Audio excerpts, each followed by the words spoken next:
안녕하십니까, 책돌입니다. 오늘 소개해드릴 책은 데일 카네기의 성공의 법칙입니다.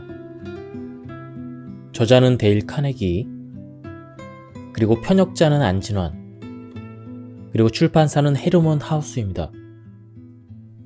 오늘은 바로 본문을 보도록 하겠습니다. 우리가 해야 할 주된 일은 저 멀리 흐릿한 무엇에 초점을 맞추는 게 아니라 당장 눈앞에 놓인 무언가를 실행하는 것이다. 성공 비결은 무엇인가? 그것은 오늘을 충실하게 살아가는 것이다. 지금 여러분 한 명 한 명은 그 어떤 대형 여객선보다도 훨씬 더 경이로운 유기체이며 훨씬 더 긴 여행길에 올라 있습니다. 저는 여러분에게 오늘이라는 구획을 만들고 차단벽을 쳐서 오늘을 충실하게 사는 것이 안전하게 항해할 수 있는 가장 확실한 방법임을 강조하고 싶습니다. 선교에 올라 육중한 차단벽을 내리십시오. 과거는 죽은 날입니다. 차단하십시오. 내일은 아직 태어나지 않은 날입니다. 차단하십시오. 그렇게 해야 여러분이 안전합니다. 어리석은 사람들을 칙칙한 죽음의 길로 이끄는 어제를 막아버리십시오. 어제의 짐에 내일의 짐까지 더해서 지고 가면 아무리 힘센 사람도 비틀거리지 않을 수 없습니다. 미래를 불안해하는 사람에게는 체력 낭비와 정신적인 고뇌, 신경 과민만이 따라붙을 뿐입니다. 오슬러 박사의 말은 내일을 위해서 어떤 노력도 하지 말라는 의미가 아니다. 그는 이어서 내일을 준비하는 가장 좋은 방법은 우리의 모든 에너지와 열정을 오늘 해야 되는 일에 집중하는 것이라고 역설했다. 그것이 미래를 제대로 준비할 수 있는 유일한 방법이라는 뜻이다. 오슬러 경은 예일대 학생들에게 주 기도문에 나오는 오늘 우리에게 일용할 양식을 주옵소서, 이런 마음가짐으로 하루를 시작하라고 권했다. 주 기도문에서는 오늘의 양식만을 구한다. 어제의 형편없었던 양식에 불평하지 않고 내일의 양식이 부족하진 않을까 불안해하지 않는다. 그렇다. 오늘의 양식이 우리가 먹을 수 있는 유일한 양식인 것이다. 윌리스 캐리어를 아는가? 실내 냉방 시대의 문을 열고 그 유명한 에어컨 제조사인 캐리어 코퍼레이션을 설립한 인물이다. 그는 걱정을 떨쳐낼 수 있는 3단계 방법을 다음과 같이 설명해주고 있다. 1단계. 상황을 담대하고 정직하게 분석해서 실패의 결과로 발생할 수 있는 최악의 상황을 따져본다. 그렇다고 감옥에 가거나 총에 맞아 죽지는 않을 게 확실했죠. 물론 제가 회사에서 잘리거나 제 고용주가 설비를 치워야 하고 투자금 $10,000를 날릴 수는 있었습니다. 2단계. 발생할 수 있는 최악의 상황을 고려한 뒤에 필요한 경우 그것을 받아들여야 한다고 마음먹는다. 이번 실패로 제 경력에 흠이 생기고 직장을 잃을 수도 있다고 생각했죠. 하지만 직장은 다시 찾으면 됩니다. 고용주의 입장에서 생각해봐도 새로운 가스 정화 기법을 실험하고 있었기에 $10,000는 실험 투자비라고 생각했습니다. 충분히 감당할 수 있는 비용이었죠. 그렇게 가능한 최악의 상황을 고려하고 필요하다면 스스로 받아들여야 한다고 인정하자 상황은 극적으로 전환되었습니다. 즉시 긴장이 풀렸고 며칠 동안 경험하지 못했던 평온이 찾아왔습니다. 3단계. 예상되는 최악의 상황을 일정 부분이라도 개선하기 위해 차분하게 시간과 노력을 투여한다. 저는 곧바로 $10,000의 손실을 줄일 방법을 찾고자 최선을 다했습니다. 몇 번의 테스트를 거쳐 우리가 $5,000를 더 들여 장비를 추가하면 문제를 해결할 수 있을 걸 알아냈습니다. 우리는 그렇게 했고 회사는 투자금을 날리는 대신 $15,000를 벌 수 있었습니다. 문제가 생겼을 때 계속 걱정만 하고 있으면 절대 해결책을 찾을 수 없다. 걱정의 가장 나쁜 속성 중 하나는 집중력을 흐트러뜨리는 것이다. 걱정의 늪에 빠지면 마음이 뒤숭숭해서 어떤 결정도 내릴 수가 없다. 하지만 스스로 최악의 상황을 직면하고 마음속으로 받아들이면 모든 막연한 가정들이 제거되고 당면한 문제에 집중할 수 있게 된다. 다음은 걱정을 해결하는 문제 해결의 3단계입니다. 1단계, 사실을 확인한다. 2단계, 사실을 분석한다. 3단계, 결정을 내리고 그에 따라 행동한다. 간단하지만 강력한 방법이다. 아리스토텔레스가 이 방법을 가르쳐서 활용했다. 우리도 이 방법을 활용해야 한다. 우리를 괴롭히고 또 밤이나 낮이나 지옥으로 만드는 물체들을 해결하고 싶다면 그렇게 해야 한다. 중요한 것은 감정을 철저히 배제하고 이 3단계를 따라야 한다는 것이다. 그래야 편견 없이 객관적인 시각으로 사실을 확인하고 분석할 수 있기 때문이다. 사실 확인과 분석은 왜 중요한가? 사실을 제대로 알지 못하거나 이해하지 못하면 문제를 슬기롭게 해결하려는 시도 자체가 불가능하기 때문이다. 사실을 제대로 이해하지 못한 상태에서 할 수 있는 일이라고는 혼란에 빠져 마음을 졸이는 것뿐이다. 콜롬비아 대학에서 22년간 학장을 지낸 허버트 호크스는 이렇게 말한다. 세상의 걱정 가운데 절반은 결정을 내리는 데 필요한 사실을 충분히 확보하거나 이해하지도 않은 채 결정을 내리려 하기 때문에 생기는 겁니다. 예를 들어 다음 주 화요일 오후 3시에 직면해야 될 문제가 있다면 저는 다음 주 화요일이 올 때까지 그에 관한 어떤 결정도 내리려고 시도하지 않습니다. 대신 그 문제와 관련된 사실들을 확보하고 이해하는 데 집중합니다.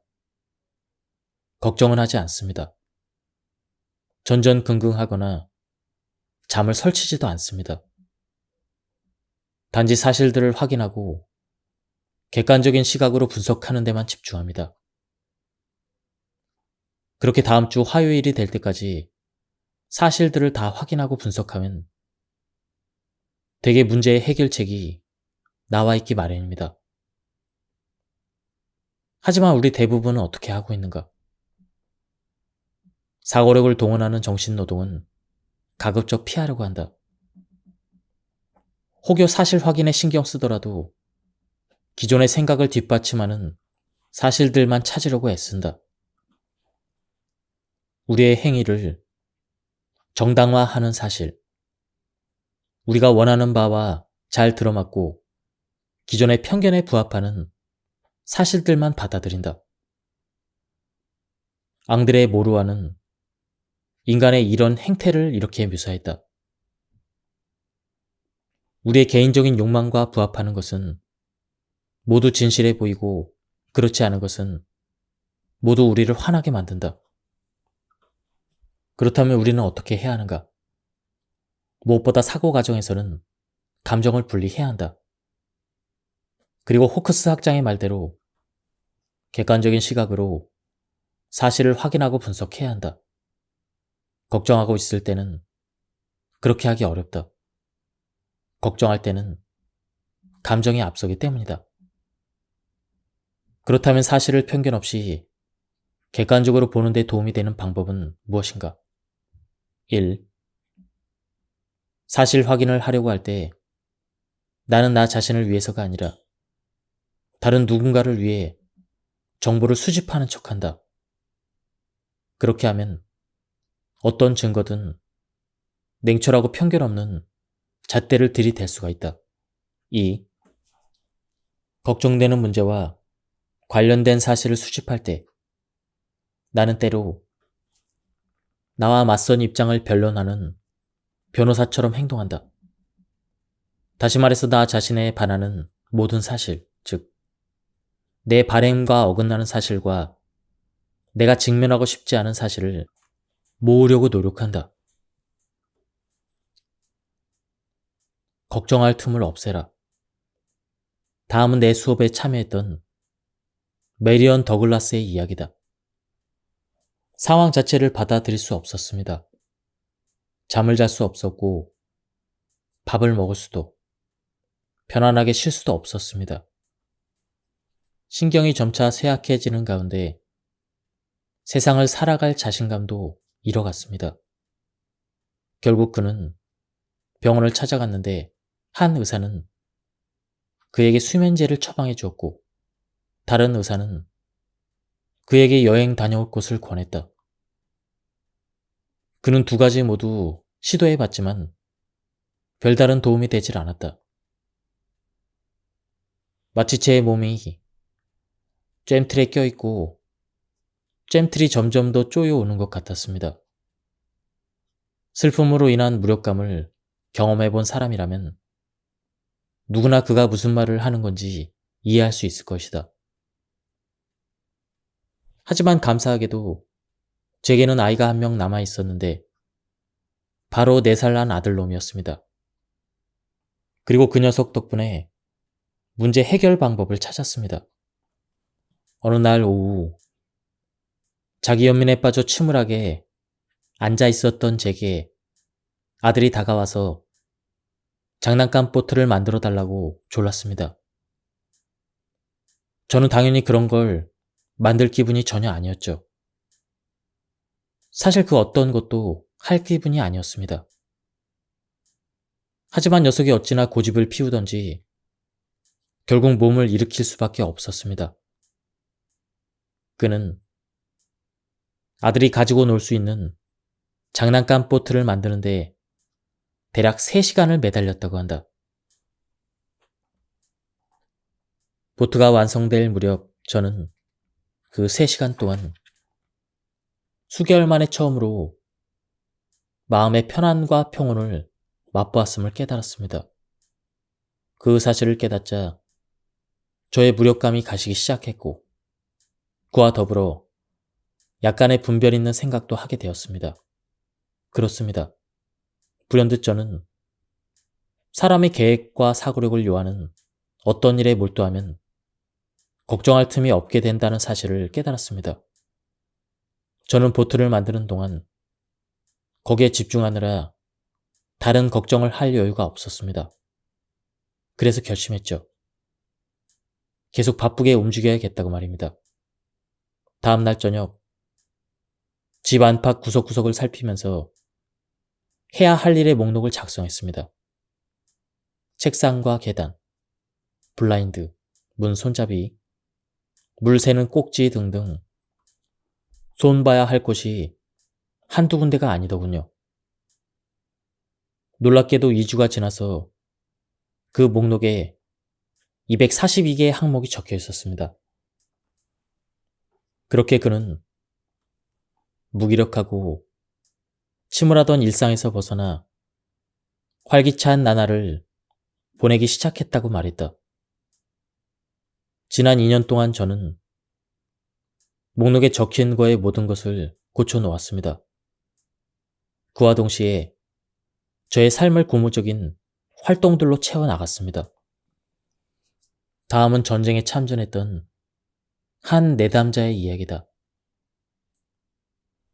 일본군 귀뢰의 부사람은 장장 15시간 동안 폭내를 투하했습니다.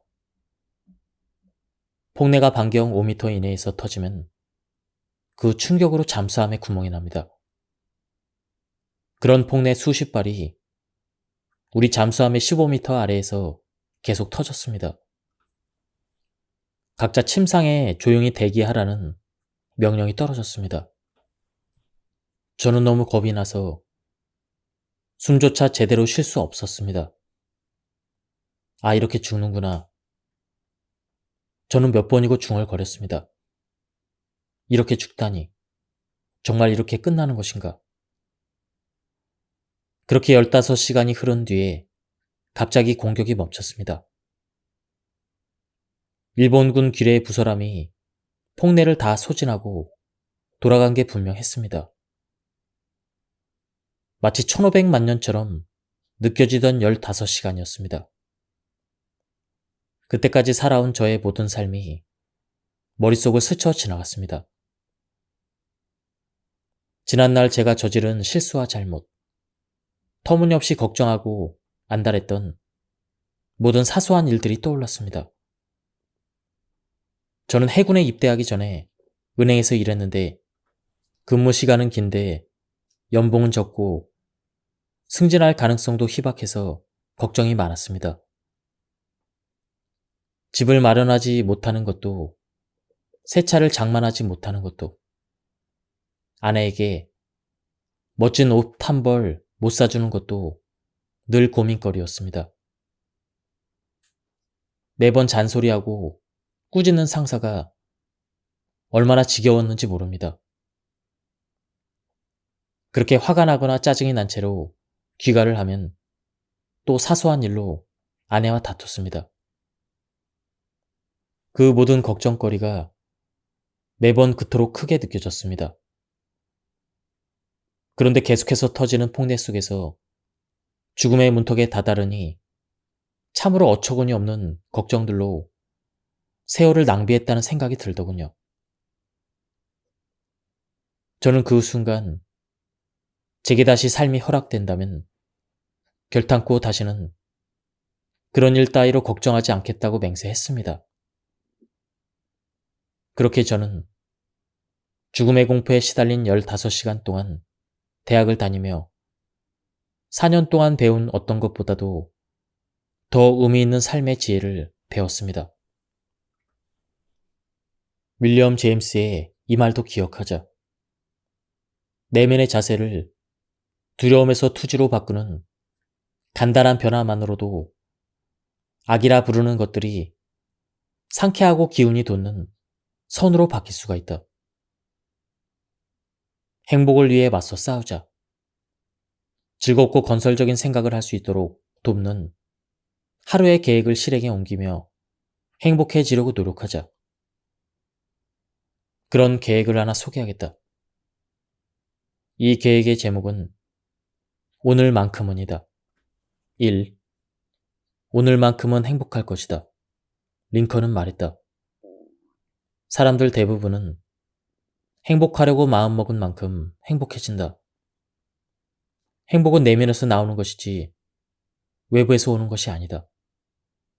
오늘만큼은 모든 것에 나를 맞추겠다. 나의 욕구에 맞추려 하지 않고 가족과 일, 오늘 다가오는 그대로 받아들이고 나 자신을 거기에 맞출 것이다. 3. 오늘만큼은 몸을 돌보겠다. 학대하거나 방치하는 일 없이 운동을 하고 보살핌으로써 나의 몸을 삶을 위한 완벽한 장비로 만들겠다. 4. 오늘만큼은 내 마음을 강인하게 단련하겠다. 빈둥거리며 시간만 보내지 않고 무언가 유용한 것을 배우겠다. 생각과 집중을 요하는 무언가를 읽겠다. 5. 오늘만큼은 3가지 방법으로 영혼을 훈련하겠다. 선의를 베풀 것이고 티를 내지 않을 것이며 하고 싶지 않지만 필요한 일도 하겠다. 6. 오늘만큼은 호감 가는 사람이 되겠다.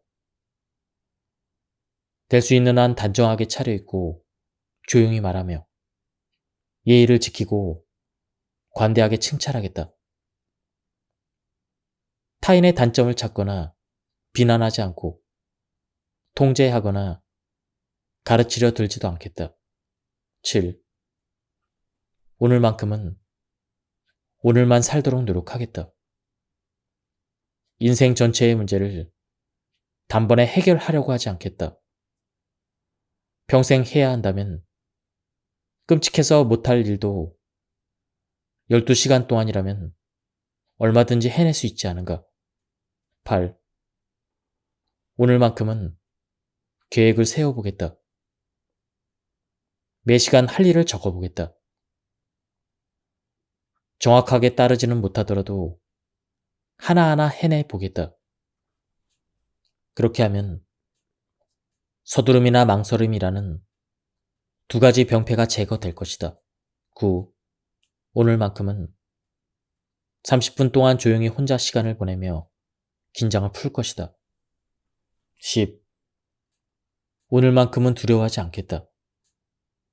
특히 기뻐하기를, 아름다움을 즐기기를, 사랑하기를. 내가 사랑하고 나를 사랑하는 이들을 믿기를 두려워하지 않겠다. 생각해보자. 그리고 감사하자. 다음은 내 강좌의 매니저로 일한 적이 있는 해럴드 에버트의 사례이다. 저는 앞으로 7년에 걸쳐 갚아야 할 빚이 생겼습니다. 자신감도 의욕도 모두 상실한 저는 당연히 축 늘어진 채 터벅터벅 걷고 있었습니다. 그러던 중 갑자기 다리가 없는 한 남자가 눈에 들어왔습니다.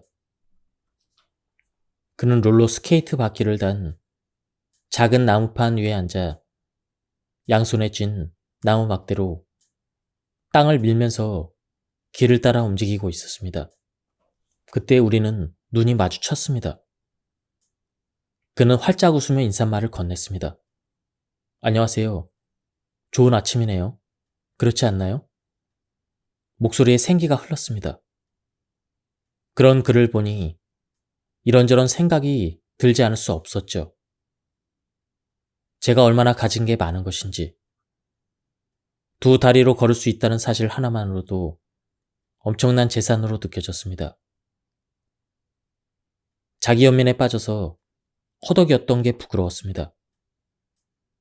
두 다리가 없는데도 저렇게 행복하고 쾌활하고 자신만만할 수 있다면 두 다리 멀쩡한 저는 당연히 그래야 한다고 생각이 들었습니다.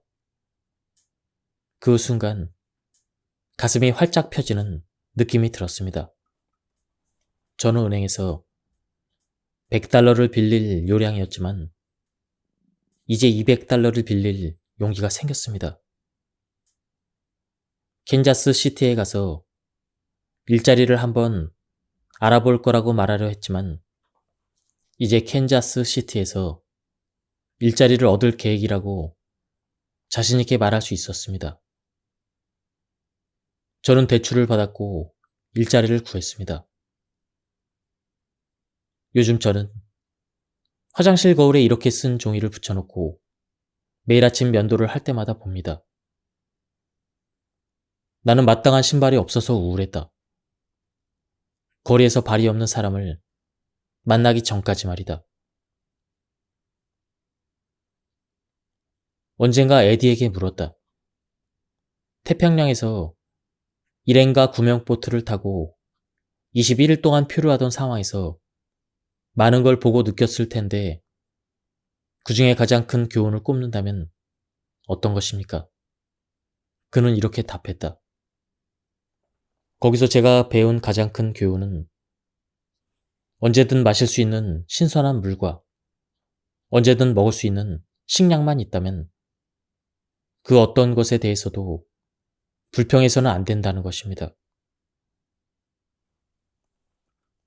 타임지에 과달카날 전투에서 부상당한 한 병사의 기사가 실린 적이 있다. 목에 포탄을 맞은 그 병장은 7차례나 수혈을 받았다. 말을 할 수 없었던 그는 종이에 글을 써서 의사에게 질문했다. 제가 살 수 있나요? 의사가 그렇다고 답했다. 병장은 다시 질문을 적었다. 말을 할 수 있게 될까요? 이번에도 그는 그렇다는 대답이 돌아왔다. 그러자 그는 또 다른 말을 적었다. 그렇다면 걱정할 게 한 개도 없네요. 생각해보라. 그리고 감사하라. 이 문구는 영국 내 크롬웰픈 교회에 많이 새겨져 있다. 우리도 마음속에 이 말을 새겨야 한다. 남보다 조금이라도 더 가진 것에 대해서 생각하고 그 풍부함과 은혜를 신에게 감사해야 한다. 스스로 자신의 냉철한 비평가가 되자 벤저민 플랭클린은 청년 시절 매일 밤 스스로 반성하는 시간을 가졌다. 얼마 후 그는 자신에게 13가지 심각한 결점이 있다는 것을 알게 되었다. 특히 그중 심각한 3가지가 시간을 허비하는 것, 하찮은 일에 마음을 졸이는 것, 사람들과 말다툼하는 습관이었다. 현명한 프랭클린은 이런 문제점을 극복하지 않고서는 원하는 바를 이룰 수도 크게 성공할 수도 없다는 것을 알게 되었다. 그래서 일주일에 하나씩 단점을 고쳐나가기로 결심하고 매일 그 주의 단점과 전투를 벌인 뒤에 어느 쪽이 승리했는지를 기록했다.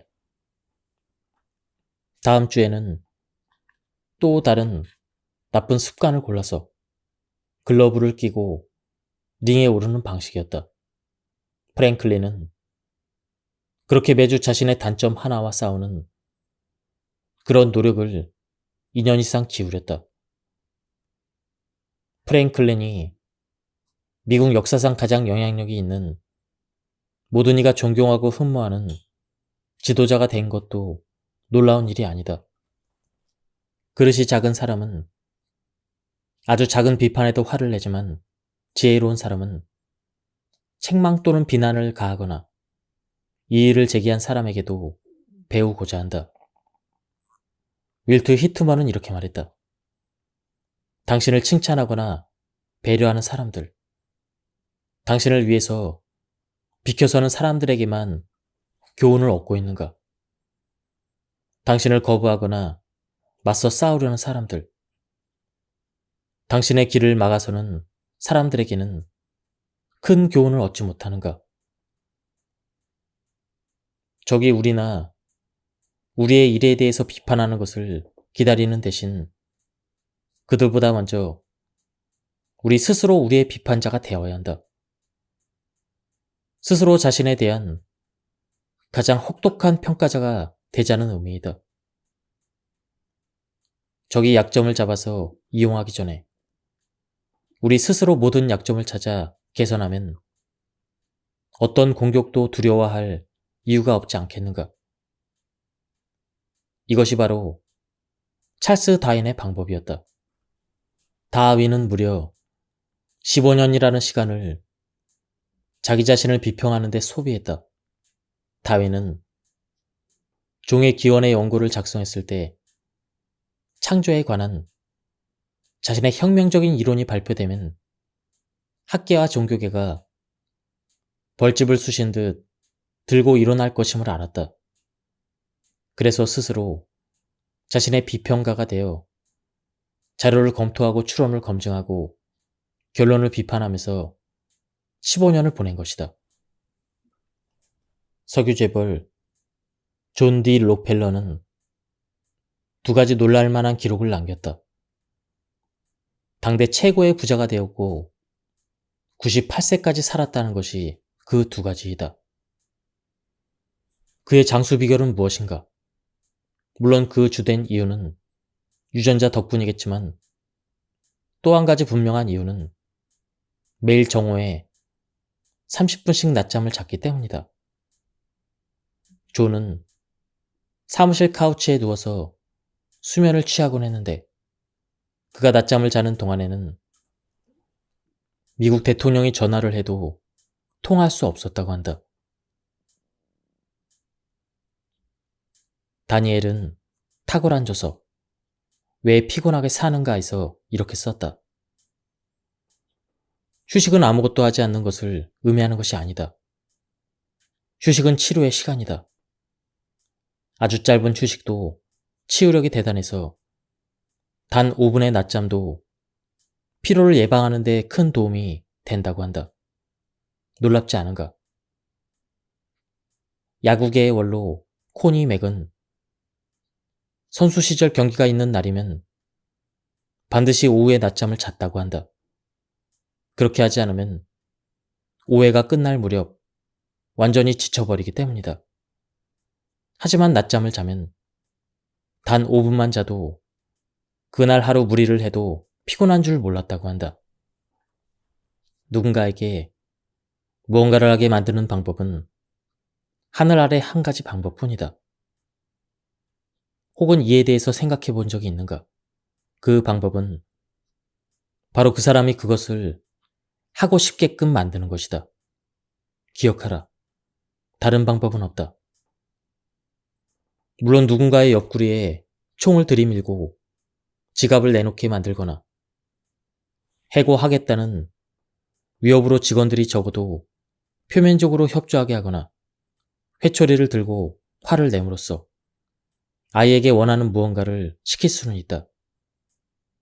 하지만 이런 강제적인 방법들은 필연적으로 원치 않는 반발을 불러일으킨다. 사람을 움직이려면 상대가 원하는 것을 해주는 것이 바람직한 유일한 방법이라는 얘기다.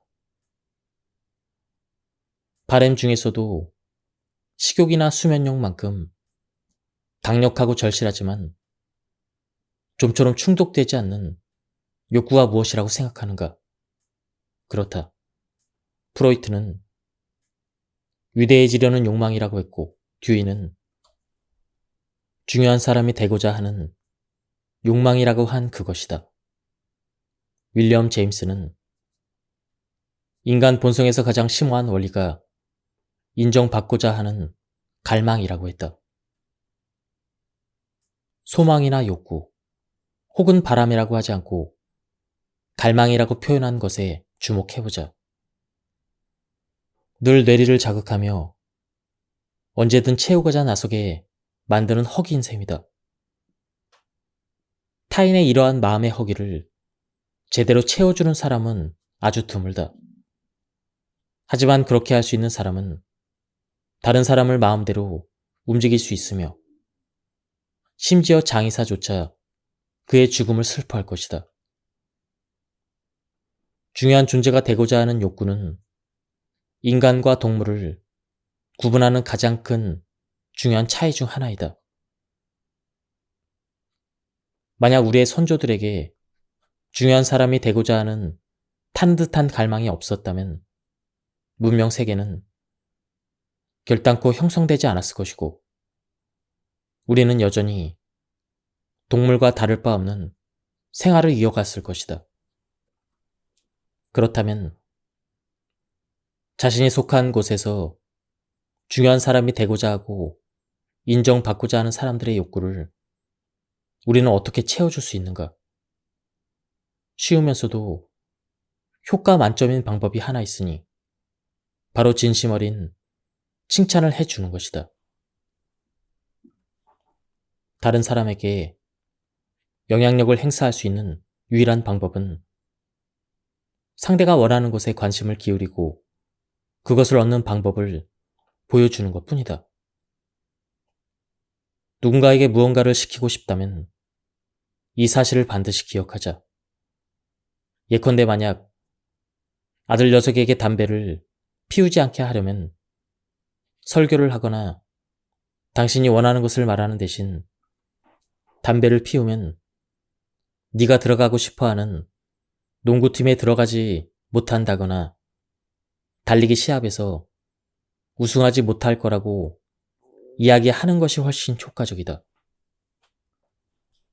지금까지 이 책에 대한 리뷰를 모두 마쳤습니다. 이 책은 데일 카네기의 저서에서 역자가 굉장히 감명 깊게 읽은 부분을 발췌해서 모아놓은 그런 책이었습니다. 이 책은 가독성이 좋고 누구나 이해하기 쉽게 번역을 잘해서 굉장히 읽는데 재미있었습니다. 한번 책을 구해서 읽어보실 것을 추천드립니다. 여기서 리뷰를 마치도록 하겠습니다. 감사합니다. 안녕하십니까, 책돌입니다. 오늘 소개해드릴 책은 데일 카네기의 성공의 법칙입니다. 저자는 데일 카네기, 그리고 편역자는 안진환, 그리고 출판사는 헤르먼 하우스입니다. 오늘은 바로 본문을 보도록 하겠습니다. 우리가 해야 할 주된 일은 저 멀리 흐릿한 무엇에 초점을 맞추는 게 아니라 당장 눈앞에 놓인 무언가를 실행하는 것이다. 성공 비결은 무엇인가? 그것은 오늘을 충실하게 살아가는 것이다. 지금 여러분 한 명 한 명은 그 어떤 대형 여객선보다도 훨씬 더 경이로운 유기체이며 훨씬 더 긴 여행길에 올라 있습니다. 저는 여러분에게 오늘이라는 구획을 만들고 차단벽을 쳐서 오늘을 충실하게 사는 것이 안전하게 항해할 수 있는 가장 확실한 방법임을 강조하고 싶습니다. 선교에 올라 육중한 차단벽을 내리십시오. 과거는 죽은 날입니다. 차단하십시오. 내일은 아직 태어나지 않은 날입니다. 차단하십시오. 그렇게 해야 여러분이 안전합니다. 어리석은 사람들을 칙칙한 죽음의 길로 이끄는 어제를 막아버리십시오. 어제의 짐에 내일의 짐까지 더해서 지고 가면 아무리 힘센 사람도 비틀거리지 않을 수 없습니다. 미래를 불안해하는 사람에게는 체력 낭비와 정신적인 고뇌, 신경 과민만이 따라붙을 뿐입니다. 오슬러 박사의 말은 내일을 위해서 어떤 노력도 하지 말라는 의미가 아니다. 그는 이어서 내일을 준비하는 가장 좋은 방법은 우리의 모든 에너지와 열정을 오늘 해야 되는 일에 집중하는 것이라고 역설했다. 그것이 미래를 제대로 준비할 수 있는 유일한 방법이라는 뜻이다. 오슬러 경은 예일대 학생들에게 주 기도문에 나오는 오늘 우리에게 일용할 양식을 주옵소서 이런 마음가짐으로 하루를 시작하라고 권했다. 주 기도문에서는 오늘의 양식만을 구한다. 어제 형편없었던 양식에 불평하지 않고 내일의 양식이 부족하진 않을까 불안해하지 않는다. 그렇다. 오늘의 양식이 우리가 먹을 수 있는 유일한 양식인 것이다. 윌리스 캐리어를 아는가? 실내 냉방 시대의 문을 열고 그 유명한 에어컨 제조사인 캐리어 코퍼레이션을 설립한 인물이다. 그는 걱정을 떨쳐낼 수 있는 3단계 방법을 다음과 같이 설명해주고 있다. 1단계. 상황을 담대하고 정직하게 분석해서 실패의 결과로 발생할 수 있는 최악의 상황을 따져본다. 그렇다고 감옥에 가거나 총에 맞아 죽지는 않을 게 확실했죠. 물론 제가 회사에서 잘리거나 제 고용주가 설비를 치워야 하고 투자금 $10,000를 날릴 수는 있었습니다. 2단계. 발생할 수 있는 최악의 상황을 고려한 뒤에 필요한 경우 그것을 받아들여야 한다고 마음먹는다. 이번 실패로 제 경력에 흠이 생기고 직장을 잃을 수도 있다고 생각했죠. 하지만 직장은 다시 찾으면 됩니다. 고용주의 입장에서 생각해봐도 새로운 가스 정화 기법을 실험하고 있었기에 $10,000는 실험 투자비라고 생각했습니다. 충분히 감당할 수 있는 비용이었죠. 그렇게 가능한 최악의 상황을 고려하고 필요하다면 스스로 받아들여야 한다고 인정하자 상황은 극적으로 전환되었습니다. 즉시 긴장이 풀렸고 며칠 동안 경험하지 못했던 평온이 찾아왔습니다. 3단계. 예상되는 최악의 상황을 일정 부분이라도 개선하기 위해 차분하게 시간과 노력을 투여한다. 저는 곧바로 $10,000의 손실을 줄일 방법을 찾고자 최선을 다했습니다. 몇 번의 테스트를 거쳐 우리가 $5,000를 더 들여 장비를 추가하면 문제를 해결할 수 있을 걸 알아냈습니다. 우리는 그렇게 했고 회사는 투자금을 날리는 대신 $15,000를 벌 수 있었습니다. 문제가 생겼을 때 계속 걱정만 하고 있으면 절대 해결책을 찾을 수 없다. 걱정의 가장 나쁜 속성 중 하나는 집중력을 흐트러뜨리는 것이다. 걱정의 늪에 빠지면 마음이 뒤숭숭해서 어떤 결정도 내릴 수가 없다. 하지만 스스로 최악의 상황을 직면하고 마음속으로 받아들이면 모든 막연한 가정들이 제거되고 당면한 문제에 집중할 수 있게 된다. 다음은 걱정을 해결하는 문제 해결의 3단계입니다. 1단계, 사실을 확인한다. 2단계, 사실을 분석한다. 3단계, 결정을 내리고 그에 따라 행동한다. 간단하지만 강력한 방법이다. 아리스토텔레스가 이 방법을 가르쳐서 활용했다. 우리도 이 방법을 활용해야 한다. 우리를 괴롭히고 또 밤이나 낮이나 지옥으로 만드는 물체들을 해결하고 싶다면 그렇게 해야 한다. 중요한 것은 감정을 철저히 배제하고 이 3단계를 따라야 한다는 것이다. 그래야 편견 없이 객관적인 시각으로 사실을 확인하고 분석할 수 있기 때문이다. 사실 확인과 분석은 왜 중요한가? 사실을 제대로 알지 못하거나 이해하지 못하면 문제를 슬기롭게 해결하려는 시도 자체가 불가능하기 때문이다. 사실을 제대로 이해하지 못한 상태에서 할 수 있는 일이라고는 혼란에 빠져 마음을 졸이는 것뿐이다. 콜롬비아 대학에서 22년간 학장을 지낸 허버트 호크스는 이렇게 말한다. 세상의 걱정 가운데 절반은 결정을 내리는 데 필요한 사실을 충분히 확보하거나 이해하지도 않은 채 결정을 내리려 하기 때문에 생기는 겁니다. 예를 들어 다음 주 화요일 오후 3시에 직면해야 될 문제가 있다면 저는 다음 주 화요일이 올 때까지 그에 관한 어떤 결정도 내리려고 시도하지 않습니다. 대신 그 문제와 관련된 사실들을 확보하고 이해하는 데 집중합니다. 걱정은 하지 않습니다. 전전긍긍하거나 잠을 설치지도 않습니다. 단지 사실들을 확인하고 객관적인 시각으로 분석하는 데만 집중합니다. 그렇게 다음 주 화요일이 될 때까지 사실들을 다 확인하고 분석하면 대개 문제의 해결책이 나와 있기 마련입니다. 하지만 우리 대부분은 어떻게 하고 있는가? 사고력을 동원하는 정신노동은 가급적 피하려고 한다. 혹여 사실 확인에 신경 쓰더라도 기존의 생각을 뒷받침하는 사실들만 찾으려고 애쓴다.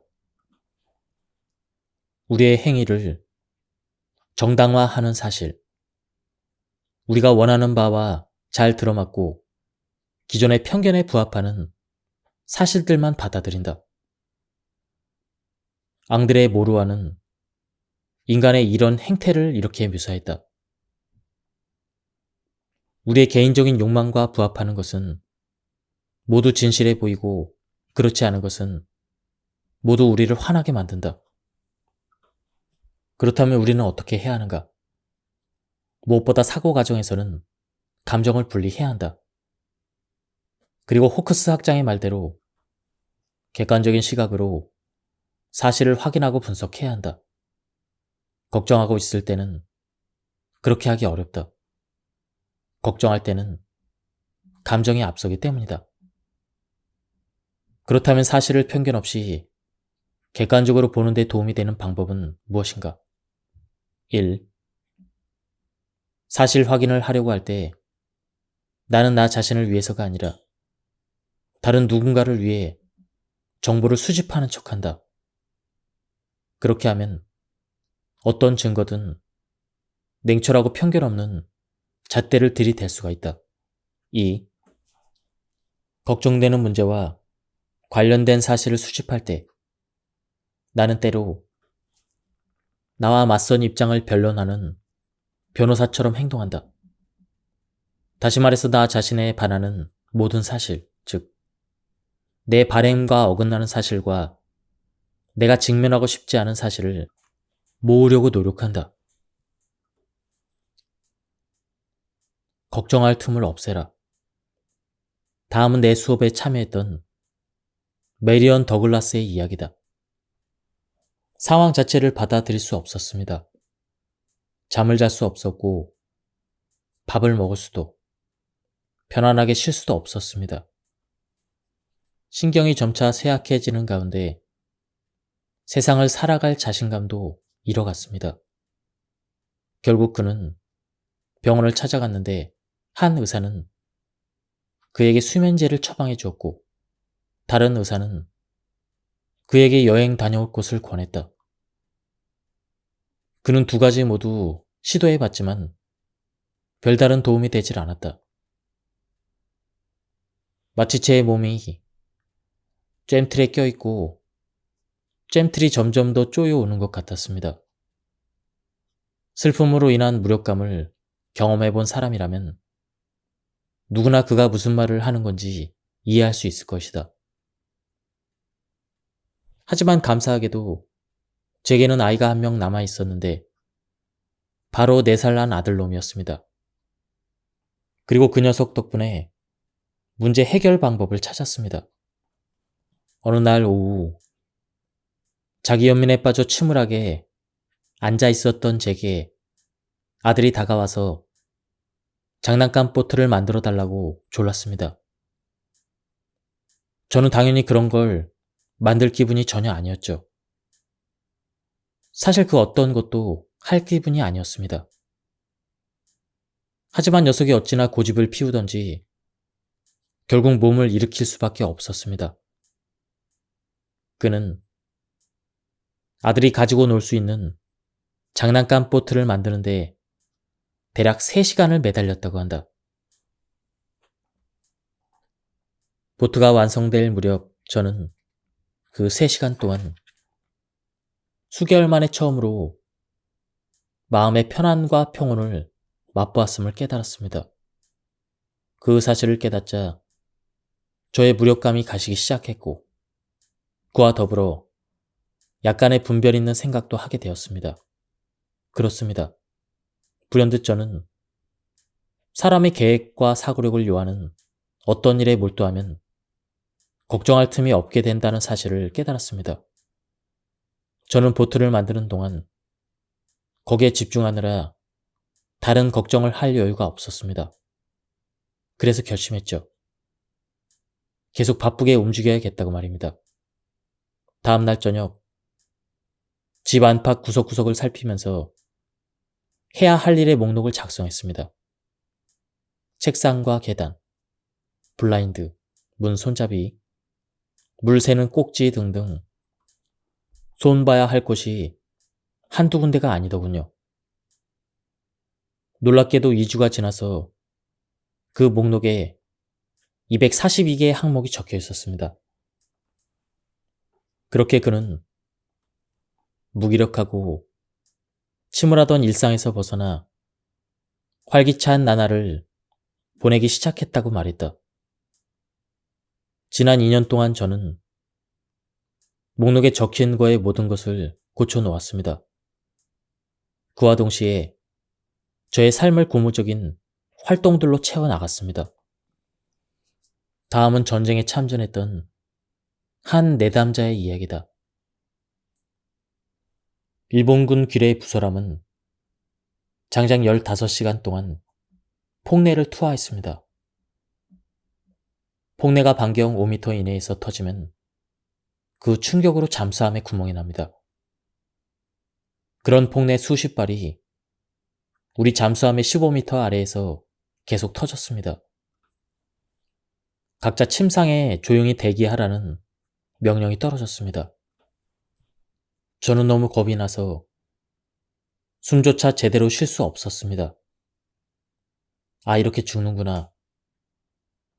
저는 몇 번이고 중얼거렸습니다. 이렇게 죽다니. 정말 이렇게 끝나는 것인가? 그렇게 15시간이 흐른 뒤에 갑자기 공격이 멈췄습니다.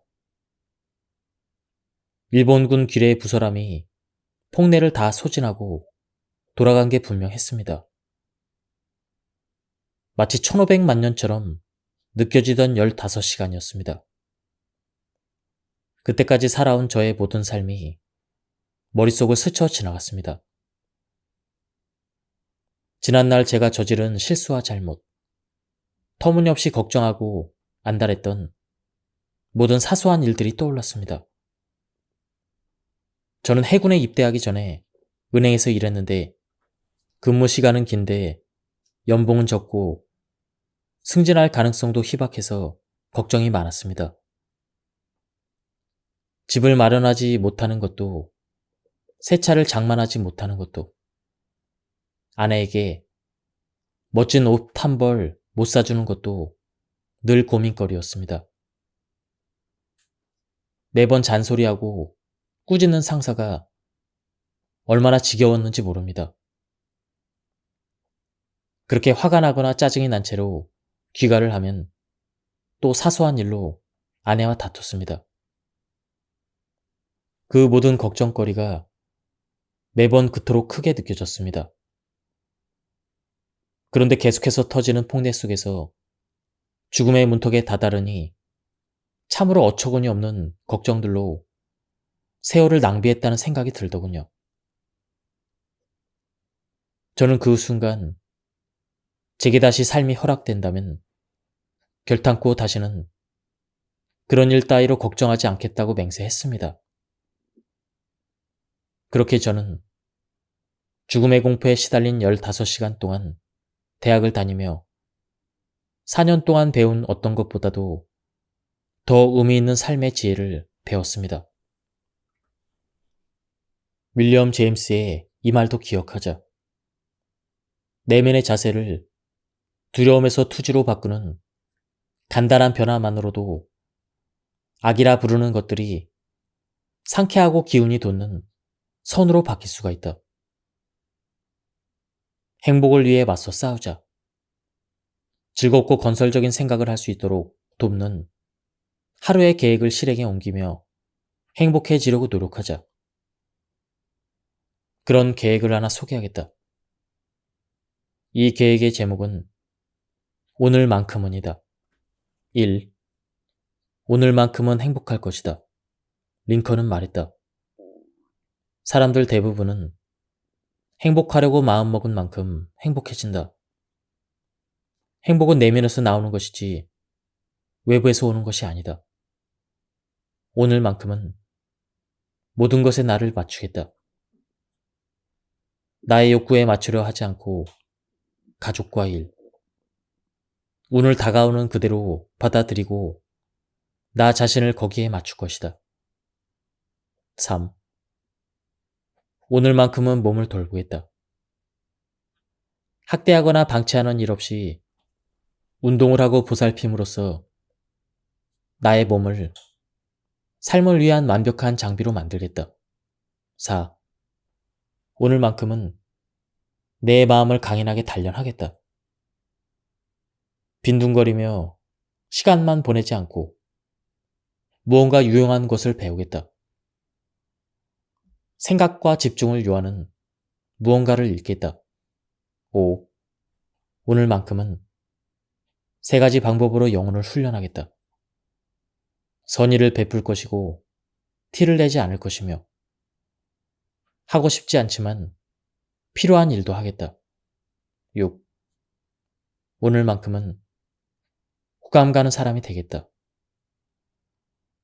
될 수 있는 한 단정하게 차려입고 조용히 말하며 예의를 지키고 관대하게 칭찬하겠다. 타인의 단점을 찾거나 비난하지 않고 통제하거나 가르치려 들지도 않겠다. 7. 오늘만큼은 오늘만 살도록 노력하겠다. 인생 전체의 문제를 단번에 해결하려고 하지 않겠다.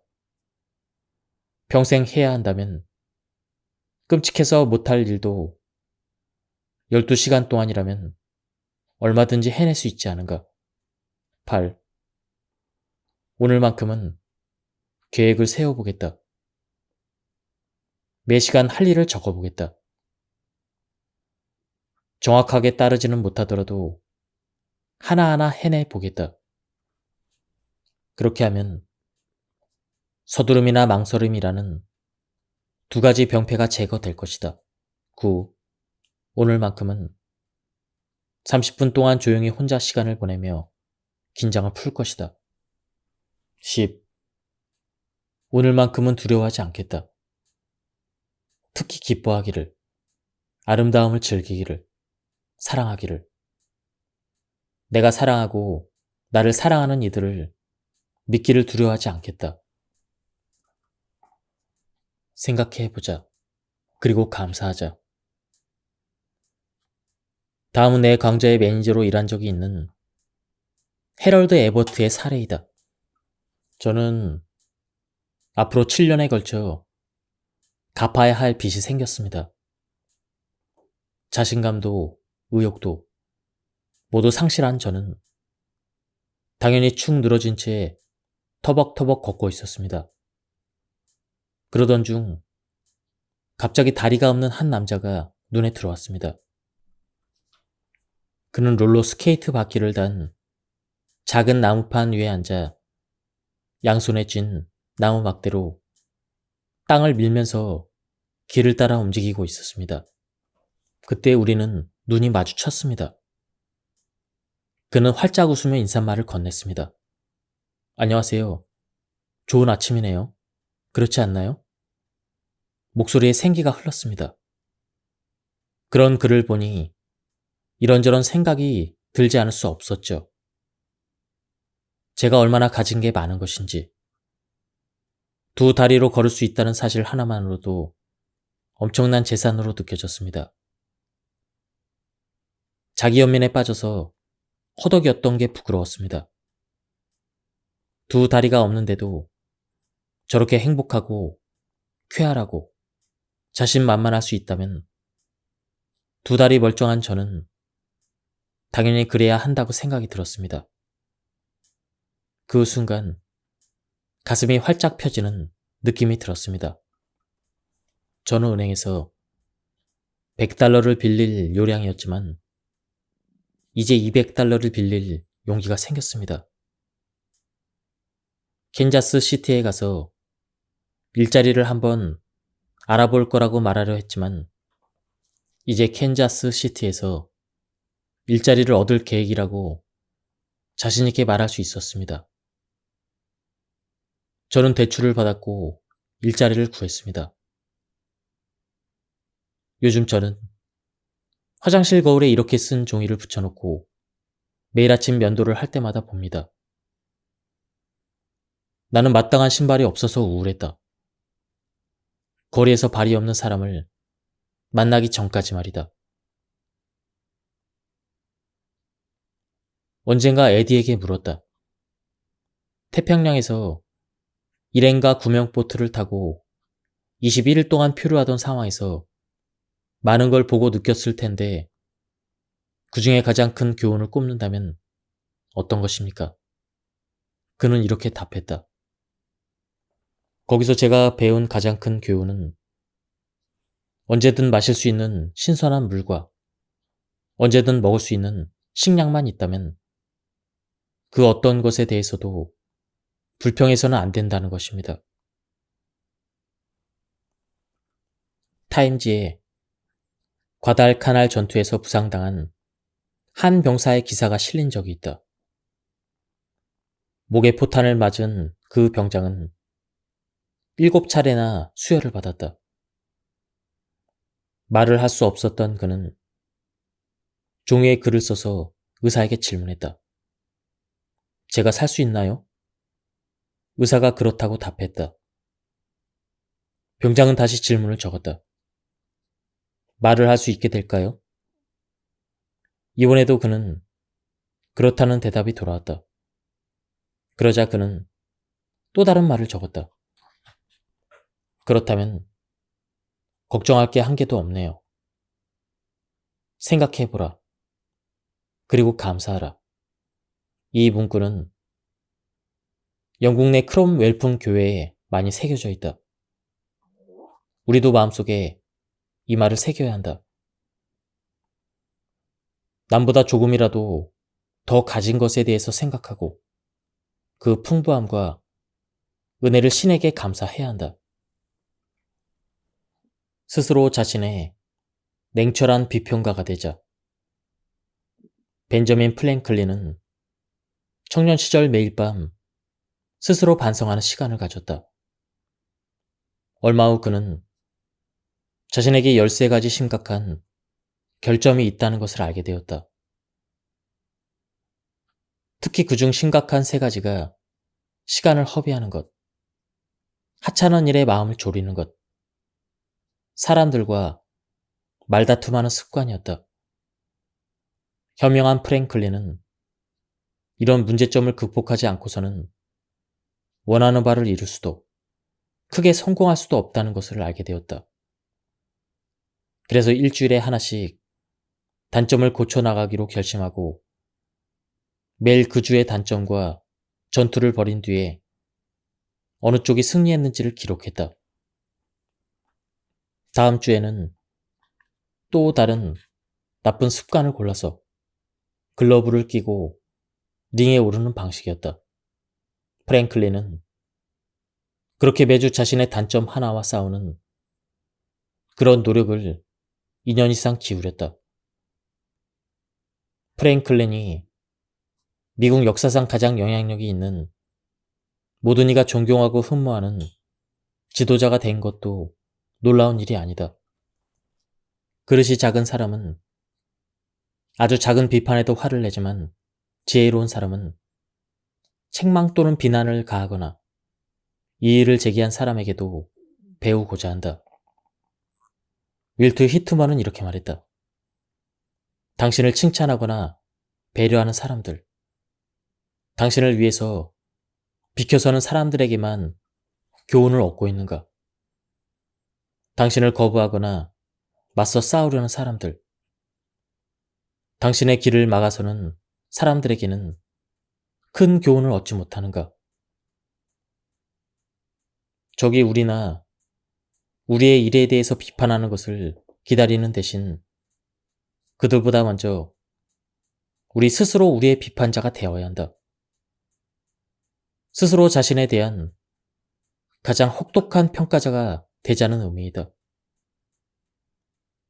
적이 약점을 잡아서 이용하기 전에 우리 스스로 모든 약점을 찾아 개선하면 어떤 공격도 두려워할 이유가 없지 않겠는가? 이것이 바로 찰스 다윈의 방법이었다. 다윈은 무려 15년이라는 시간을 자기 자신을 비평하는 데 소비했다. 다윈은 종의 기원의 연구를 작성했을 때 창조에 관한 자신의 혁명적인 이론이 발표되면 학계와 종교계가 벌집을 쑤신 듯 들고 일어날 것임을 알았다. 그래서 스스로 자신의 비평가가 되어 자료를 검토하고 추론을 검증하고 결론을 비판하면서 15년을 보낸 것이다.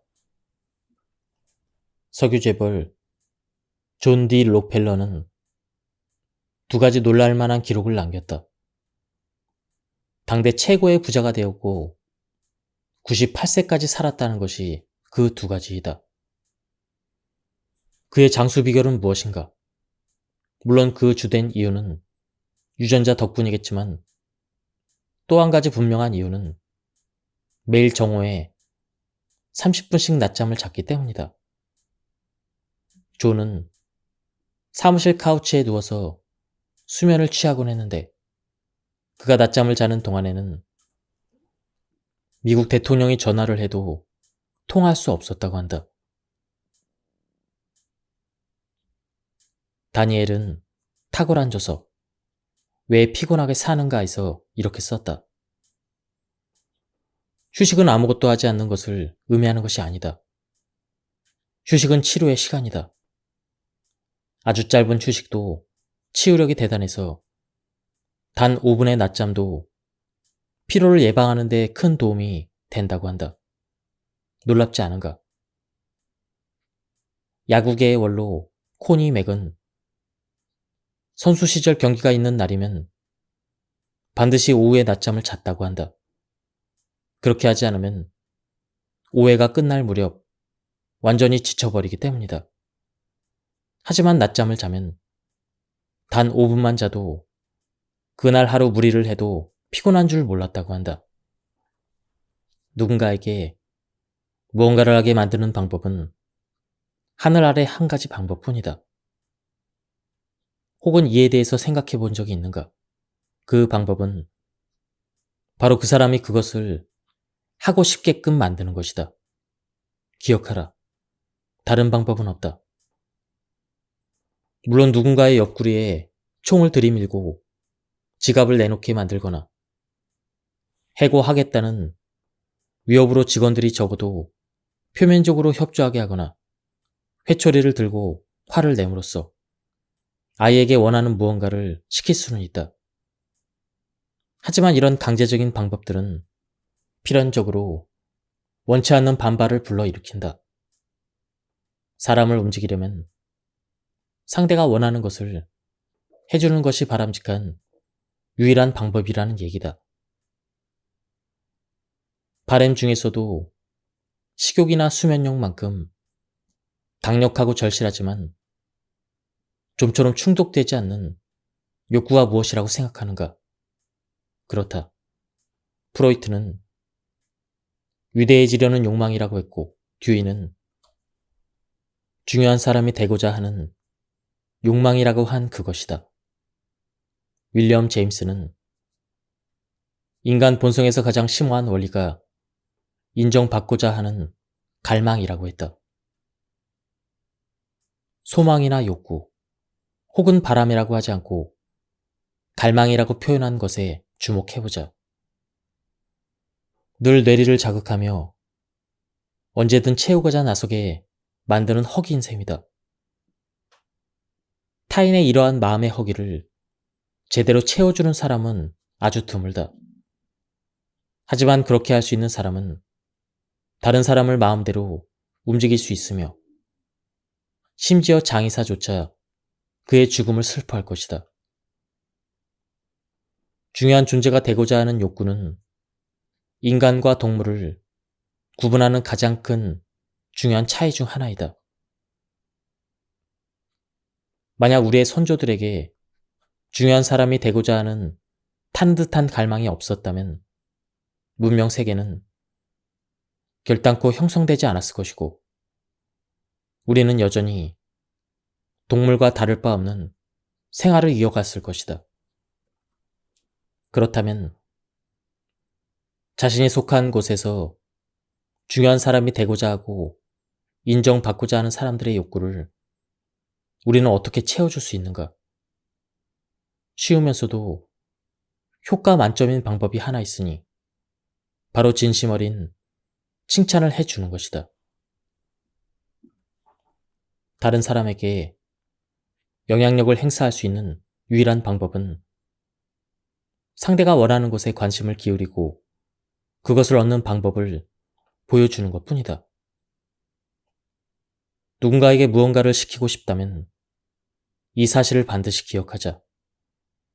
예컨대 만약 아들 녀석에게 담배를 피우지 않게 하려면 설교를 하거나 당신이 원하는 것을 말하는 대신 담배를 피우면 네가 들어가고 싶어하는 농구팀에 들어가지 못한다거나 달리기 시합에서 우승하지 못할 거라고 이야기하는 것이 훨씬 효과적이다. 지금까지 이 책에 대한 리뷰를 모두 마쳤습니다.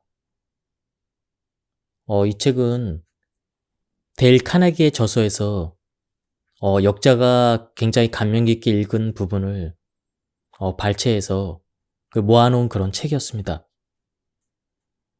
이 책은 가독성이 좋고 누구나 이해하기 쉽게 번역을 잘해서 굉장히 읽는데 재미있었습니다. 한번 책을 구해서 읽어보실 것을 추천드립니다. 여기서 리뷰를 마치도록 하겠습니다. 감사합니다.